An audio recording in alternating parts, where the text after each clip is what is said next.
ನಾನು ನಿಮ್ಮೆಲ್ಲರೂ ಕೂಡ ನಮ್ರತೆಯಿಂದ ಕೈ ಮುಗಿದು ಕೇಳ್ಕೊಳ್ತೇನೆ. CWC ಎಲ್ಲ ಅರ್ಜಿ ಎತ್ಕೊಂಡೋಗಿ ಹಾಕ್ತೀನಿ. ರಿವೈಸ್ಡ್ DPR ಕೂಡ ಸಲ್ಲಿಸ್ತಾ ಇದ್ದೀನಿ. ನೀವೆಲ್ಲ ಸೇರಿ ನೀವು ಮಾಡಿದ್ರೆ ಆದಷ್ಟು ಜಲ್ದಿ ನಿಮ್ಮನ್ನೆಲ್ಲ ಕರ್ಕೊಂಡೋಗಿ ಭೂಮಿ ಪೂಜೆ ಮಾಡಿ ಪ್ರಾರಂಭ ಮಾಡುವಂಥ ಸಂಕಲ್ಪ ಈ ತಾಯಿ ಕಾವೇರಿ ಕೊಟ್ಟಿದ್ದಾರೆ. ಅದಕ್ಕೆ ನೀವೆಲ್ಲ ಸಹಕಾರ ಕೊಡಬೇಕು. ಇಷ್ಟು ನಯ ವಿನಯ ಅದು ಎಲ್ಲಿಂದ ಬಂತು ಸರ್ ನಿಮ್ಗೆ?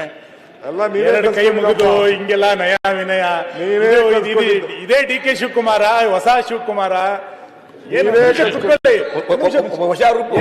ಸರ್ ಮನೆ ಅಧ್ಯಕ್ಷರೇ, ಹೊಸ ರೂಪು DK ಉತ್ತರ ಕನ್ನಡದ ಚರ್ಚೆ ನಮ್ದೇ. ನಾವೇನ್ ಬದಲಾಯಿಸ್ತಿಲ್ಲ. DK ಶಿವಕುಮಾರ್ ಅಂದ್ರೆ ಅದಕ್ಕೊಂದು ಕಲ್ಪನೆ ಇದೆ. ನೀವು ಇಷ್ಟು ನಯ ವಿನಯ ಹೆಂಗೆ ಬಂದ್ಬಿಡುತ್ತೆ ಸರ್? ಅದು ಇದು ಸಡನ್ ಆಗಿ ಅಶ್ವತ್ ನಿಮಗೆ ಗೊತ್ತಿದೆ, ಅಶ್ವತ್ಥದೊಂದು ಹಾಡಿದೆ, ಕಾಣದ ಕಡಲಿಗೆ ಅಂಬಲಿಸಿದೆ ಮನ ಸೇರಬಲ್ಲನೆ ಒಂದು ದಿನ ಅಂತ ಒಂದು ಒಳ್ಳೆ ಸುಂದರವಾದ ಹಾಡು.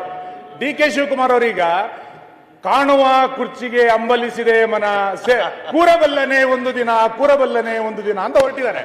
ಹಂಗಿರ್ಬೇಕಾದ್ರೆ ಈ ನಯ ವಿನಯ ಶುರಾಯ್ತು ಅಥವಾ ನಿಜವಾಗಿ ನೀರಾವರಿ ಬಗ್ಗೆ ಶುರಾಯ್ತು? ವಿರೋಧ ಪಕ್ಷದ ಬಗ್ಗೆ ಅವರಿಗೆ ನಯ ವಿನಯ ಶುರಾಯ್ತು?